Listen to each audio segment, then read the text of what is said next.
Rising insecurity, bombing terrorists, only way out, air fighters, federal government. This is an advice from the Kaduna State Governor.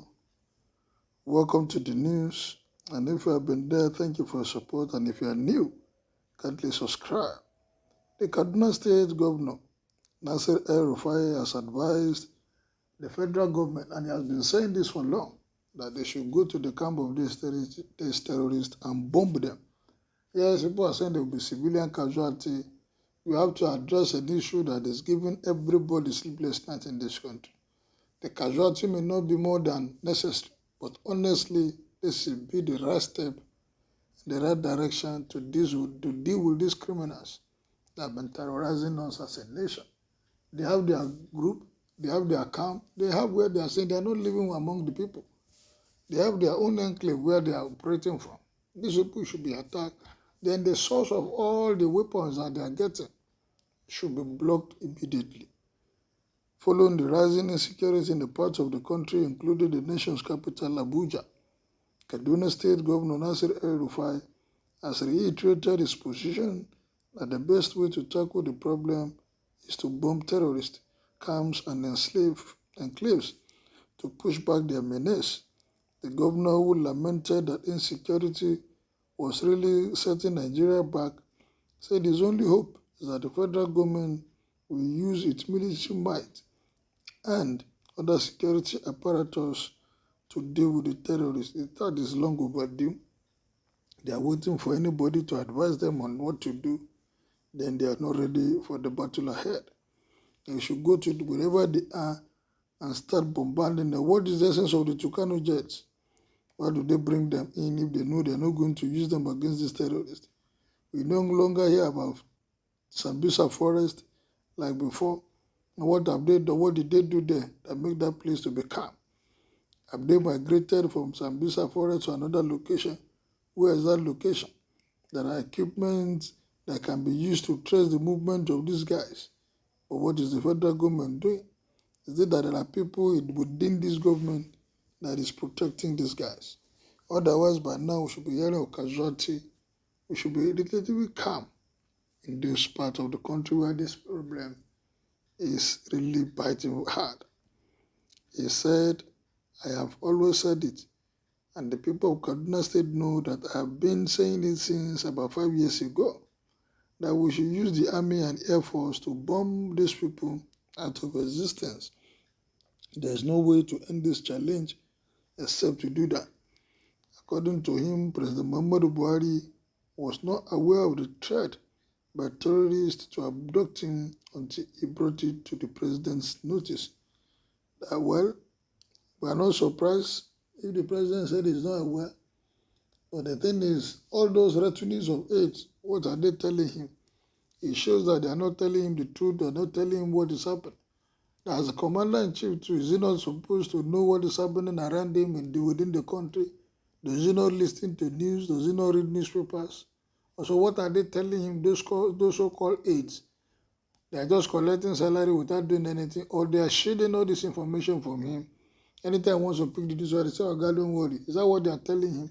He should know what is happening so that they will provide or look for a solution to all these issues. Enough is enough. He has said it. We should tell him too that enough is enough. And this country can no longer continue like this.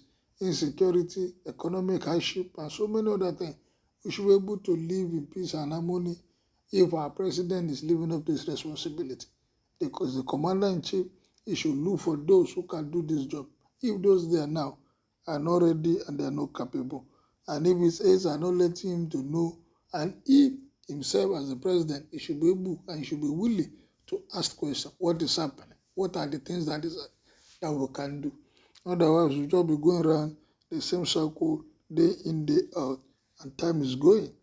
Leadership recalled that a video was released at the weekend where the terrorists who abducted some train passengers in March 28, 2022, in which they threatened to abduct both President Buhari and Governor Rufai, among others.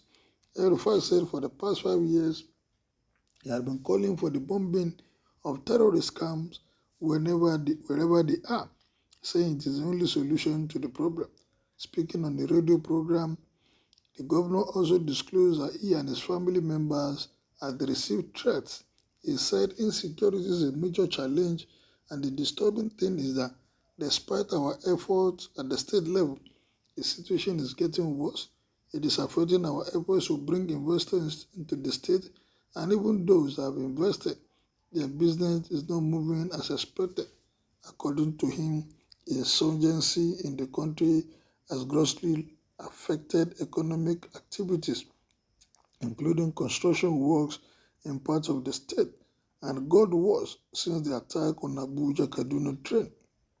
The insecurity is really setting us back. Now it has gotten to a level where terrorists will go to Kuje prison and free their people. And they even did a video where they were threatening to abduct President Muhammadu Buhari and myself and take us to their jungle. Rufai, who is a member of the ruling All Progressive Congress APC, said in an interview, "What happened within this week is what made me to see the president, and I called him that I needed to see him. So he gave me an appointment for Sunday, and I want to see him. Then I told him about the recent developments, particularly the video released by the terrorists. In fact, up to that moment, he was not even aware. I told him the following that the Zamfara State Governor Bello Matawalle confirmed to him that I even saw the video, so we need to take action. The president told me that he met with the service chiefs the previous week before I met him, like 3 or 4 days before we met, and he gave them his very clear directives that they must carry out a comprehensive military operation to finish these people. We hope they will listen and act fast. By God's grace, we will see the end of these challenges. Our hope is that the military and the police, they were given this directive, we hurry up and carry out the operation. Very important. That is the whole. They must carry it out immediately without looking back." Rufai said he was waiting for the insurgents to attack before responding. It's not what will bring an end to the challenges. It is compulsory that will take the battle to their doorsteps and deal with them. May God bring an end to it. But truly, the challenge is disturbing, and our hope is that the federal government will do the needful. Very important, the needful is desire. Otherwise, these people will continue to attack, and they will come and go back scot-free without anybody doing anything. The military should live up to their responsibilities. Those that are saddled with this assignment should come up if they are having challenges. What are the issues? What do they want? If the equipment they are using, like someone said, when they got to Kuje prison, the equipment they brought, the arms and ammunition they brought there, they have superior firearms over Nigerian government military. What a shame. And they are bold to come out and say it. Well, whatever they need, they should ask for it. Otherwise, this will continue. We don't pray for this to continue. But if the federal government fail to live up to responsibility by arming our armed forces, we may not be able to defeat them. Just like Rufai asked, go and bomb them in their territory. Is Mr. President listening? Is he ready to act? The military, are they ready to follow instruction or take out this instruction? What is your opinion about this? Kindly make it known as you subscribe to my page. Thank you, good day, and God bless.